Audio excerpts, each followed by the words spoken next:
A'udzu billahi minasyaitonir rajim. Bismillahirrahmanirrahim. Astaghfirullah rabbi wa atubu ilaih. Walhamdulillahirabbil alamin. Wassalatu wassalamu ala asyrafil anbiya'i wal mursalin. Habibina wa habibi rabbil alamin bil qasim Muhammad.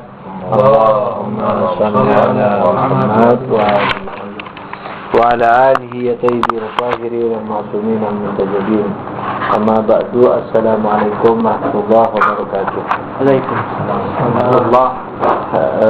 Mengenai ilmu, sebagaimana sudah dijelaskan kemarin, ada berbagai pandangan, termasuk apakah Tuhan hanya mengetahui ilmu kulli ataukah termasuk ilmu juz'i. Nah, secara lahiriah dari pandangan para filsafat parepatetik, masya Allah tidak mengetahui yang juz'i, hanya mengetahui yang kulli. Lalu pemahaman seperti itu diartikan bahwasanya Tuhan tidak mengetahui yang juz'i lah. Yang juz'i, ketika juz'i itu identitasnya apa juz'i? Selalu berubah, berpetak-petak, itu juz'i.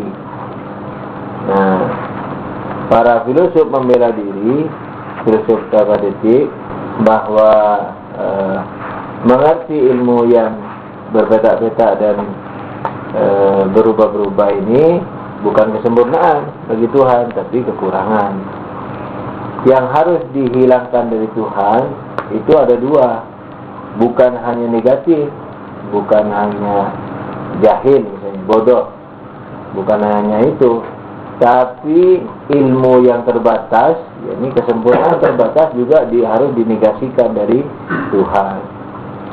Yakni yang disebut sifat salbiyah, yakni sifat penegasian, itu adalah menegasikan hal-hal yang negatif atau hal-hal yang positif tapi terbatas. Ilmu kepada juz'iyat itu memang kesempurnaan tapi keterbatasan. Kalau kita dinegasikan dari ilmu juz'i, kita kekurangan, merupakan kekurangan poin bagi kita. Tapi kalau Tuhan yang tidak terbatas disifati dengan sifat yang juz'i tadi, ilmu juz'i, maka akibatnya apa? Tuhan menjadi terbatas dan berubah-ubah. Nah, kemudian mutakallimin menolak pandangan filosof ini dengan alasan bahwa bahwa jarak Tuhan dengan selain Tuhan itu adalah sama. Dan sudah kita jawab kemarin, sama itu kalau kita hilangkan tempatnya, materinya. Tuhan sama, lawannya tidak sama, kan gitu. Lawan tidak sama, yakni apa? Materi. Kenapa materi hubungannya satu sama lain tidak sama? Karena ada yang dekat, ada yang lebih jauh, dan seterusnya. Nah, jadi lawan sama jarak itu adalah jarak materi. Lawannya memang sama dalam artian non materi. Tapi kalau jaraknya itu dari non materi ke non materi, maka dalil ini menjadi lemah. Kan dia mengatakan karena jaraknya Tuhan kepada semua makhluk sama. Kalau jarak yang materi dilawankan kepada non materi, maka hilang jaraknya. Tapi yang hilang itu jarak dari tempat ke tempat, yakni jarak antara materi dan materi. Memang hilang dengan kenon materian Tuhan, hilang sudah. Tapi kalau jarak itu bukan tempat ke tempat, di mana kalau tempat ke tempat hilang dengan kenon materian, tapi jarak itu seperti sebab dan akibat misalnya, maka hubungan alasan bahwa Tuhan sama jaraknya kepada semua makhluk itu tidak bisa diterima, karena sudah pasti yang namanya misalnya mani sudah pasti lebih dekat kepada Tuhan daripada kita. Mani yang telah menjadi kita mendahului kita, itu sebagai sebabnya. Nah, sudah pasti jaraknya kepada tangan Tuhan dia termasuk menjadi tangan Tuhan buat kita. Gitu. Nabi Adam tangan Tuhan juga buat kita, walaupun beliau alaihissalam sebab pendekat, bukan sebab hakiki. Ayah ibu kita juga sebab pendekat. Tapi sebab-sebab yang hakiki, mani dan seterusnya, tanah, itu menjadi tangan-tangan Tuhan untuk membuat kita sebagai makhluknya yang di sini. Mereka makhluk tapi sekaligus tangan. Kalau kita makhluk tapi tangan bagi yang berikutnya. Tapi untuk kesebelumnya itu kita makhluk saja. Jadi ada makhluk dan tangan, ada lagi makhluk, berarti tidak sama. Kalau jarak dari tempat ke tempat hilang memang dengan kenon materian. Tapi kalau jarak seperti illah dan maklum sebagai akibat, maka itu tidak bisa diterima. Yang kedua, mereka mengatakan yang dibahas. Jadi kalau mengenai ilmu, anak tidak terlalu banyak bahas karena semua muslimin, mutakalimin, filosof dan seterusnya yakin bahwa Tuhan berilmu sudah pasti. Walaupun nanti ada dalilnya tidak terlalu berat, karena Tuhan hidup misalnya, karena Tuhan melakukan hal-hal yang bagus, mutkana, yang tersusun rapi, maka pasti dia memiliki ilmu. Karena tanpa ilmu tidak mungkin akibatnya begitu hebat, tersusun, begitu agung. Nah itu dalil yang tidak berat, buat antum juga tidak berat, tinggal dibaca aja matanya sebentar insyaallah. Nah cuman yang berat itu hakikat ilmu Tuhan itu. Jadi sehingga misalnya mutakalimin menolak keterangan filosof paripatetik itu dengan alasan-alasan yang diantaranya seperti tadi itu. Jadi yang menjadi pembahasan yang agak berat itu adalah apakah ilmu Tuhan menyangkut semua makhluk, semua maklum, semua yang menjadi objek ilmu, atau tidak menyangkut. Jadi kulli dan juz'i, apakah ilmu Tuhan kulli saja atau kulli dan juz'i. Kalau mutakallimin kulli juz'i, kalau masya kulli saja. Tapi udah diterangin kemarin, makna kulli itu adalah apa? Sabit, bukan kulli global. Maknanya kulli lawannya juz'i yang bermakna mutaghayyir. Nah kalau kalau mutakallimin mengatakan bahwa yang berubah itu at-ta'alluq al-i'tibari. Soal nanti kita baca. Ya, jadi ada Tuhan, ada Tuhan, ada makhluk. Tuhan mengetahui makhluk. Tuhan mengetahui makhluk. Pengetahuan itu apa? Hubungan. Dulu kan sudah diterangin. Hubungan antara objek ilmu dan subjek. Yang dikatakan ilmu itu apa? Hubungan antara subjek ilmu dan objek. Hubungan antara yang memiliki ilmu dan yang diketahui. Hubungan antara yang mengetahui dan yang diketahui. Hubungan antara alim dan maklum. Hubungan antara keduanya itu yang disebut ilmu. Nah, jadi kalau masya itu kalau mutakallim syi'i, Allah kemudian di hadapan Allah siapa? Makhluk. Anggaplah berhadapan. Antara Allah dan makhluk, hubungan antara Allah dan makhluk itu yang disebut ilmu. Para filosof paripatetik mengatakan kalau Tuhan mengetahui ilmu yang juz'i, yakni yang mutaghayyir, yang selalu berubah dan berpetak-petak, berarti Tuhan juga akan berpetak-petak. Jawabannya mutakallim apa? Tidak. Tuhan tidak berpetak-petak. Karena ilmu itu hubungan antara subjek, antara alim dan maklum. Jadi alimnya enggak berubah-berubah. Yang berubah itu adalah hubungannya saja. Jadi hubungan antara alim dan maklum, bukan ilmu zati. Jadi ilmu itu ada dua, ilmu Tuhan terhadap dirinya, ilmu Tuhan terhadap makhluknya. Ilmu Tuhan terhadap dirinya kalau berubah-ubah berbahaya Tuhan. Berbahaya akidah ini maksudnya. Berarti Tuhan menjadi hadis, bukan kadim, berubah-ubah. Tapi ilmu Tuhan kepada makhluknya itu apa? Dengan dua cara. Satu, dengan mengenali dirinya. Ketika Tuhan mengenali dirinya mencipta makhluk, berarti dirinya memiliki kesempurnaan makhluk. Berarti dirinya yang diketahui oleh Tuhan, berarti Tuhan mengetahui semua makhluk. Karena Tuhan mengetahui dirinya, dan dirinya memiliki kesempurnaan semua makhluk. Dan masih plus lagi, karena sebab selalu lebih hebat dari akibatnya, kan gitu. Nah, ketika Tuhan mengerti dirinya, jadi mengetahui dirinya, berarti mengetahui seluruh makhluknya. Itu ilmu zati. Tapi ilmu fi'li apa? Tuhan mengetahui makhluknya. Bagaimana cara mengetahui makhluknya? Kalau mengetahui makhluknya itu sekarang dalam artian aktif, berarti itu sifat fi'liyah.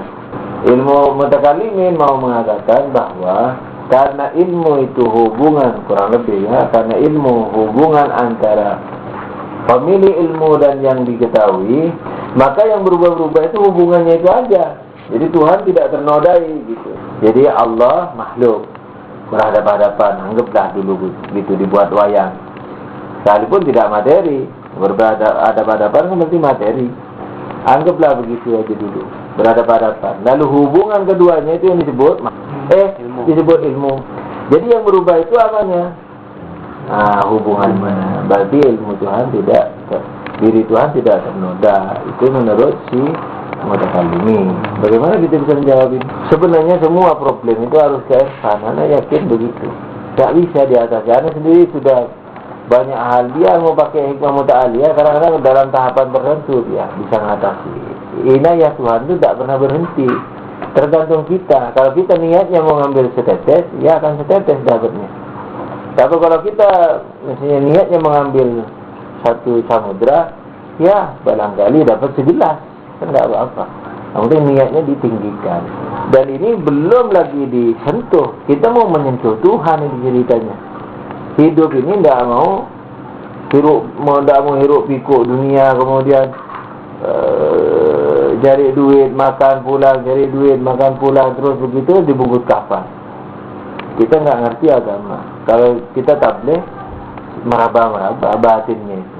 Jadi kita selalu terikat dengan tulisan, tidak menyentuh, tidak merasakan kenikmatan Tuhan. Kalau merasakan, perasaannya di bawah akal. Jadi perasaan, banyak orang merasa khusyuk.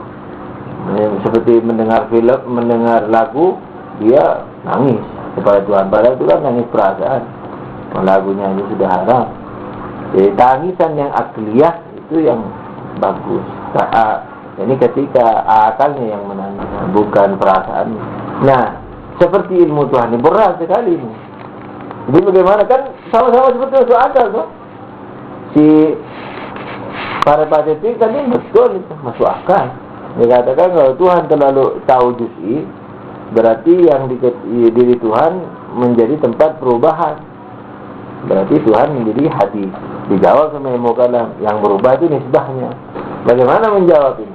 Nah, kira-kira ya, yang bisa dikira-kirain, ilmu kalam di sini sepertinya membayangkan Tuhan itu. Nah, dari satu sisi dia mengatakan tidak berbeda jaraknya dengan makhluk, tapi dari satu sisi ilmu itu dikeluarkan dari diri Tuhan, gitu. Padahal kalau ilmu Tuhan terhadap makhluknya itu di luar diri Tuhan, berarti kan masih makhluk Tuhan. Sekarang kita tanya, Tuhan tahu enggak terhadap ilmu Tuhan terhadap makhluknya? Tuhan kan punya ilmu pada dirinya, punya ilmu pada makhluknya, punya ilmu. Kalau ilmu Tuhan pada makhluknya itu adalah i'tibari hubungan antara makhluk dan khaliq, hubungan antara yang tahu dan yang diketahui, berarti hubungan itu bukan di dalam diri Tuhan. Berarti dia masih. Sekarang pertanyaannya, Tuhan tahu enggak terhadap hubungan itu yang dimana dikatakan ilmu? Yani Tuhan punya ilmu enggak terhadap ilmunya terhadap makhluk? Kalau ilmunya terhadap dirinya selesai, Tuhan dan dirinya satu, sudah selesai. Ilmunya adalah dirinya, yang tahu adalah dirinya, yang diketahui adalah dirinya, hubungan antara dirinya dan dirinya adalah dirinya yang disebut ilmu, kan gitu. Tahu, diketahui, hubungan antara yang tahu dan yang diketahui. Tuhan tahu, Tuhan diketahui. Antara tahu dan diketahui, itu yang disebut ilmu. Tidak ada masalah kalau ilmu Tuhan pada dirinya. Tuhan adalah dirinya yang diketahui, Tuhan adalah dirinya yang diketahui, mengetahui. Hubungan antara yang diketahui dan yang diketahui, yang mengetahui dan yang diketahui adalah ilmu, yakni Tuhan itu sendiri. Jadi yang mengetahui Tuhan, yang diketahui Tuhan, ilmu Tuhan. Ilmu Tuhan yakni Tuhan. Tapi ketika yang diketahui Tuhan adalah makhluknya, nah sekarang dikatakan bahwa ilmu itu adalah hubungan antara makhluk dan kholik, yang diketahui dan yang mengetahui dan yang diketahui. Nah, berarti hubungan ini juga bukan Tuhan, kan gitu. Berarti makhluk Tuhan. Artinya keberadaan selain Tuhan. Makanya mutakallimin mau melepas diri dari supaya Tuhan tidak terombang-ambing oleh gejolak perubahan itu. Dilepaskan Tuhan, tapi akibatnya apa? Tasalsul akibatnya. Tasalsulnya di mana? Berarti kalau hubungan, kalau ilmu itu hubungan, kan didramatisir itu Tuhan kayak materi, berarti diwayangkan hubungan, berarti hubungan ini juga makhluk. Tasalsulnya di mana? Nah, kita tanya, Tuhan tahu nggak terhadap ilmunya itu? Terhadap ilmunya, terhadap makhluknya? Tahu. Nah, ilmu Tuhan terhadap ilmunya, terhadap makhluknya itu diri Tuhan bukan? Kalau dikatakan diri Tuhan mutaghayyir, tetap akan berubah-ubah. Karena ilmunya terhadap ilmunya yang berubah-ubah, ilmu Tuhan terhadap ilmu Tuhan terhadap makhluknya yang berubah-ubah, tetap akan berubah-ubah. Nah, dia akan mengatakan, tidak apa-apa yang berubah hubungannya antara yang diketahui dan yang mengetahui. Berarti ini makhluk lagi. Hubungan. Berarti, jadi ilmunya terhadap makhluknya. Ini ilmu pertama, ilmu terhadap makhluk. Ilmu kedua, ilmu terhadap ilmunya, terhadap ilmunya kepada makhluk. Ilmu ketiga, ilmunya terhadap ilmunya kepada makhluk, dan seterusnya. Nah, jadi bagaimana cara penyelesaiannya? Cara penyelesaiannya, misalnya dengan cara bahwa antum, wahai mutakallim, sekarang ketika mengatakan nisbah antara kholik dan makhluk, antum dari satu sisi memisahkan antara kholik dan makhluk. Antum seakan-akan ketika tadi mengatakan bahwa jarak antara makhluk dan kholik, kan antum mengatakan ilmunya sama kepada semua juz'iyat juga tahu kan gitu, karena jaraknya sama. Antum seakan-akan Tuhan itu di luar kita, seperti angin yang menyelimuti kita. Padahal Tuhan itu kan sebab kita. Tuhan itu bukan di luar kita. Lalu dikatakan dia non materi sehingga jaraknya sama dengan kita semua makhluk materi ini. Tuhan itu di dalam kita. Tapi kata Imam Ali, bila mumazajah, tanpa bercampur, bukan di dalam seperti hidrogen yang ada di dalam air. Nah, sekarang kita bahas seperti mani dan ovum yang jadi kita. Di mana mani ovum yang telah jadi kita? Tidak ada. Mani ovumnya telah menjadi diri kita, tulang belulang, daging dan seterusnya. Jadi batinnya mani ovum, batinnya tulang dan daging, itu apa? Mani ovum kita. Mani ovum terhadap gizi juga begitu, gizi yang sebelumnya. Toh, yang dalam itu juga batinnya sudah menjadi. Terus kalau ditelusuri terus sampai kepada Allah Subhanahu wa Ta'ala sebagai sebab akhir, atau sababul asbab, sebabnya para sebab. Berarti yang namanya Tuhan itu apa? Bukan di luar kita, ada di dalam batin kita, tanpa berarti tempat. Seperti listrik ini, di mana ion-ion listrik? Ya di dalam sinarnya. Seperti tembok, di mana sebabnya tembok yang namanya pasir, semen? Ya di dalam tembok itu. Jadi semua sebab-sebab itu, semua akibat-akibat itu, semua akibat, bukan akibat, semua juz'i itu sebenarnya ada di dalam perut Tuhan, katakanlah begitu. Jadi kita ini punya batin. Batinnya kita anggap mani ovum. Ini materinya, belum non materi. Non materinya kan berarti malaikat peniup roh, katakanlah gitu. Kalau kita Tuhan, kalau filsafat Tuhan spesies roh. Anggap batinnya badan ini dulu. Batinnya badan mani ovum. Batinnya mani ovum apa? Katakanlah atau hormon. Batinnya hormon apa, terus begitu sampai tanah, sampai mungkin daging kambing barangkali apa. Terus batinnya sampai ditelusuri ke Tuhan. Jadi batinnya kita yang kesemiliar batin adalah Tuhan. Nah, ketika kita batinnya, yakni kesemiliar batin adalah Tuhan, nah, kita ini adalah kesemiliar lapisan di sini. Nah, sementara kita tahu bahwa sebab dan akibat, yang namanya akibat itu betul-betul hanya ketergantungan saja. Akibat itu sebenarnya tidak punya apa-apa. Seluruhnya milik sebabnya. Seluruh kita ini milik maniopum. Maniopum yang telah jadi kita. Semen yang telah jadi tembok. Itu tembok apa? Perubahan sikil aja. Makanya khalaqah. Nah, itu kalau di Irfan ini, khalaqah bukan mencipta. Khalaqah sesuai dengan makna kata bahasa Arab aslinya. Apa khalaqah? Membentuk, bukan mencipta. Qul a'udzu birabbil falaq min syarri ma khalaq. Khalaqah yakni membentuk. Siapa yang dibentuk? Ya diri Tuhan. Jadi kita ini sebagai wajah-wajahnya saja. Tapi kita lapisan kesemiliar. Wajahnya sampai semiliar wajah. Wajahnya titik wajahnya. Ini yang titik wajahnya ini yang terakhir yang kesemiliar. Nah, mau diapain? Bagaimana cara Tuhan mengetahui diri kita, omongan kita dan seterusnya? Nah, enaknya menurut Anda pakai irfan, terpaksa. Kalau ilmu tidak bisa enggak. Karena biar biar mau pakai caranya Imam Ta'aliyah, Imam Asya, ilmu kalam enggak bisa jawab. Kecuali kan kalau antum belajar ilmu kalam seperti sekarang kan gampangan. Ilmu Tuhan ada dua.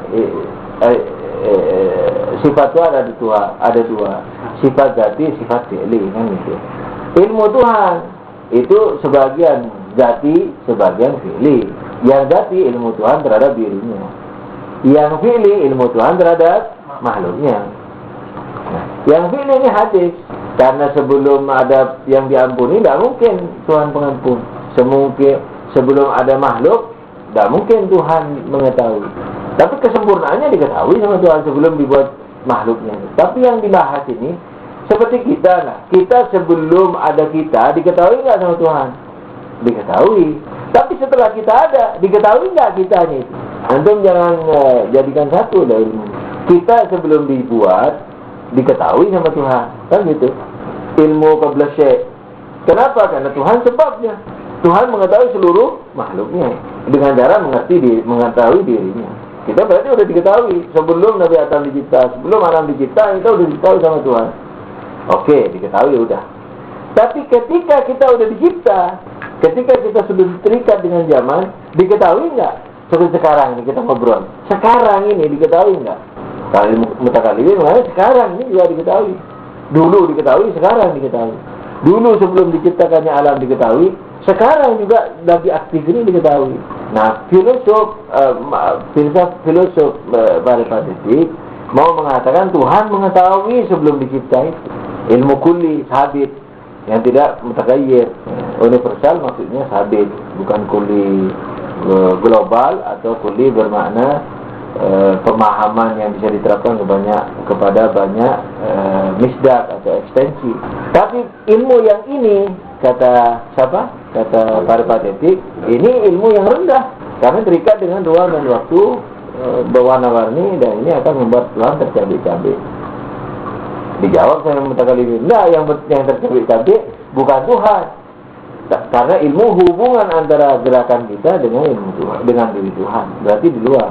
Nah, iskal yang Anda dapatkan itu iskal lain, yaitu apa? Bahwa kalau begitu ilmu Tuhan itu juga masih makhluk Tuhan. Itu bagaimana cara menyelesaikan itu?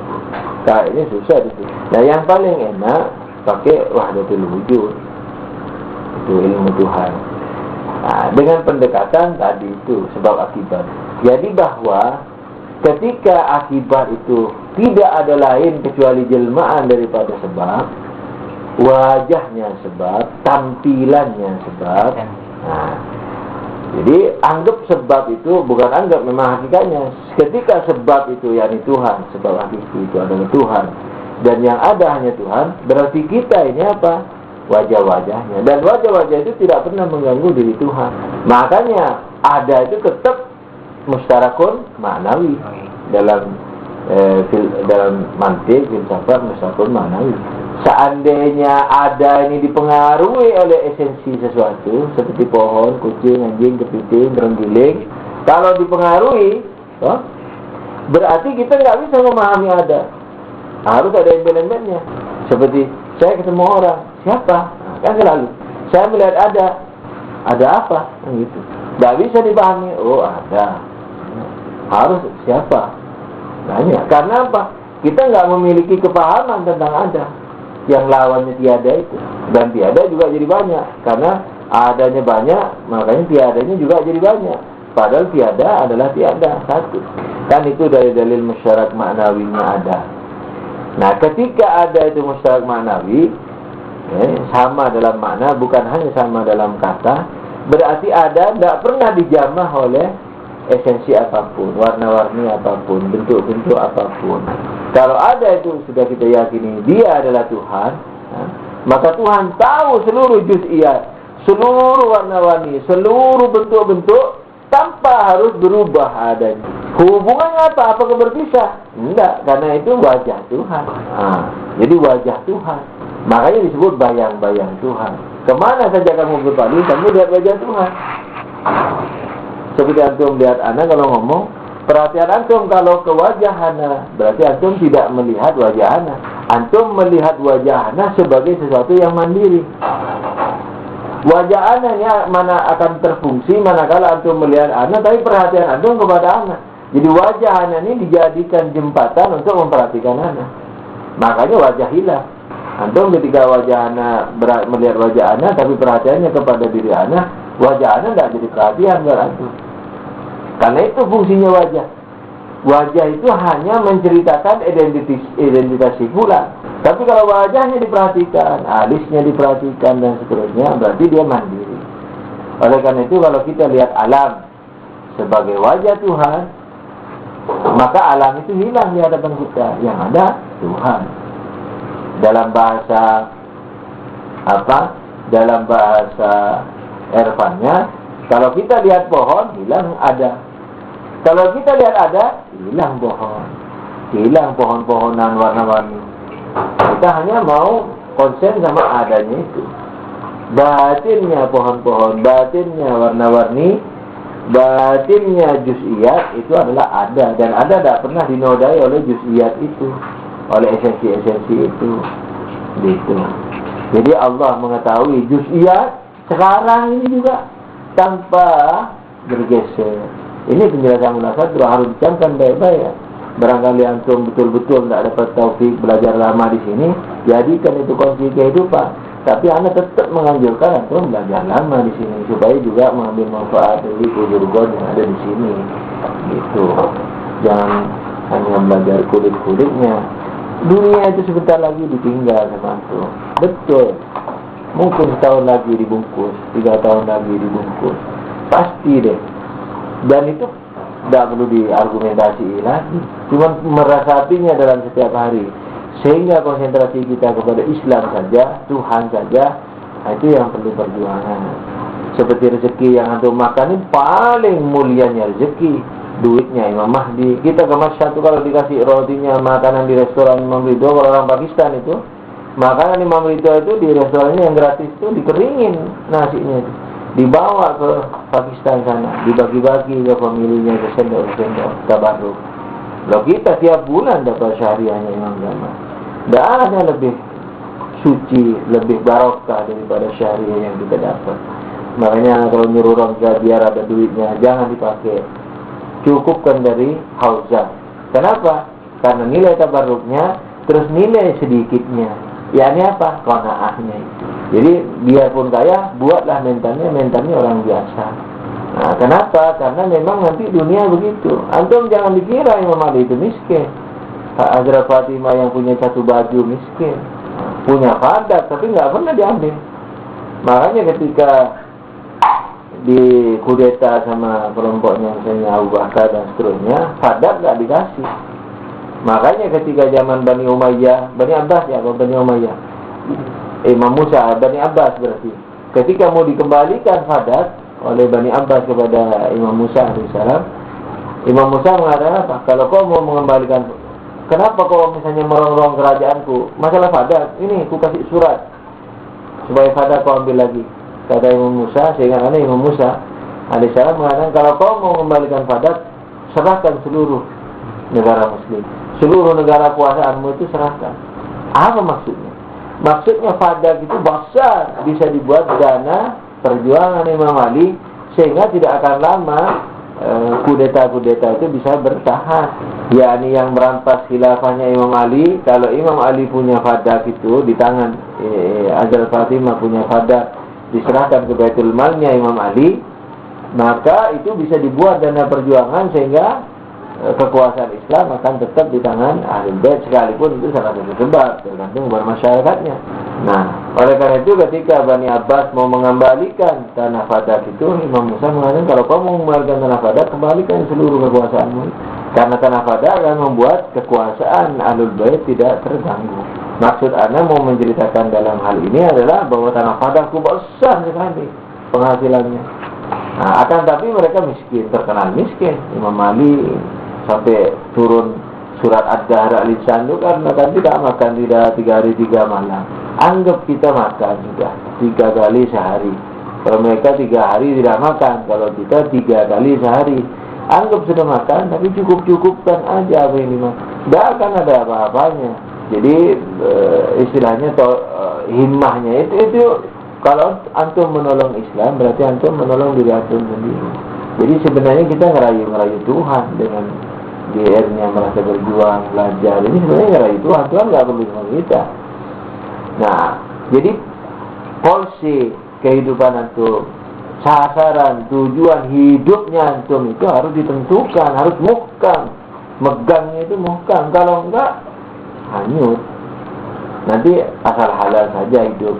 Diseret sudah tidak ada seninya. Sudah di sini dulu dah. Walhamdulillahirabbil alamin. Wa sallallahu ala Muhammadin wa alihi tahirin. Sallallahu alaihi wasallam.